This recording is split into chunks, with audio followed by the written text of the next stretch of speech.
Hoje a gente está começando o amadurecimento de um programa de saúde mental, onde a principal preocupação é mapear os riscos psicossociais no ambiente de trabalho. Isso é um projeto que a gente deve conseguir implantar para o ano que vem, porque hoje a nossa atuação ela é reativa. Nós temos um psicólogo que é vinculado ao contrato do ambulatório e um psicólogo que é vinculado ao plano de saúde.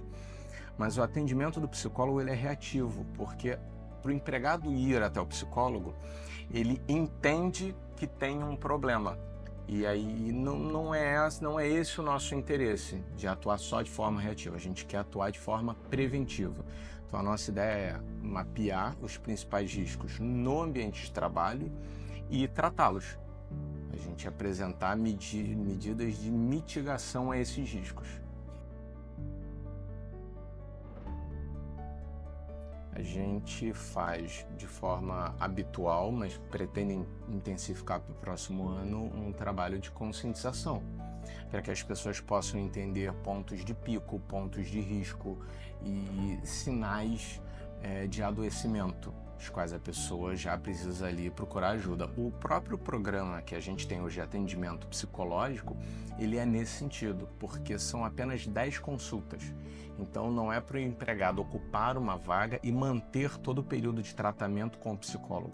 É para ele ter a experiência do que é um atendimento psicológico clínico, entender como aquilo contribui para a saúde mental dele e dar prosseguimento no atendimento pelo plano de saúde. E aí oportunizar essa vaga para outro empregado. A ideia é formar cultura em relação aos benefícios do atendimento psicológico. Quando você não tem investimento relacionado à saúde mental, o risco é o adoecimento. E aí você vai falar de depressão, você vai falar de redução na produtividade, você vai falar de transtornos de modo geral. Por quê? A gente tem dois fatores. Você tem o fator do risco relacionado ao trabalho, onde você vai falar de pressão, vai falar de estresse, vai falar de processos irregulares que causam tensões desnecessárias, você vai falar de alto volume, você vai falar de racismo, você vai falar de N questões no ambiente de trabalho que podem adoecer os empregados, mas você também tem os fatores na vida pessoal do empregado. Então você tem empregados que às vezes apresentam adoecimento não por conta exclusiva do trabalho, mas por momentos difíceis que eles passam e não sabem como lidar com isso. Então quando a empresa investe em saúde mental, ela está não só mitigando o risco ao qual ela expõe os empregados, como ela está auxiliando os empregados em momentos difíceis, em períodos conturbados. O que ela ganha com isso? Ela ganha um empregado feliz, um empregado saudável, um empregado motivado, um empregado produtivo. Ela cuida do principal capital dela.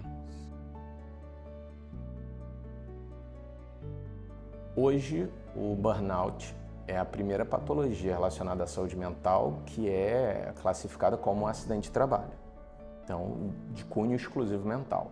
Mas a gente tem um trabalho bem sério, bem interessante, relacionado à realocação de empregados que apresentam patologias ligadas à saúde mental e que, devido a essa limitação, a essa patologia, não podem ser mantidos em atividades de risco.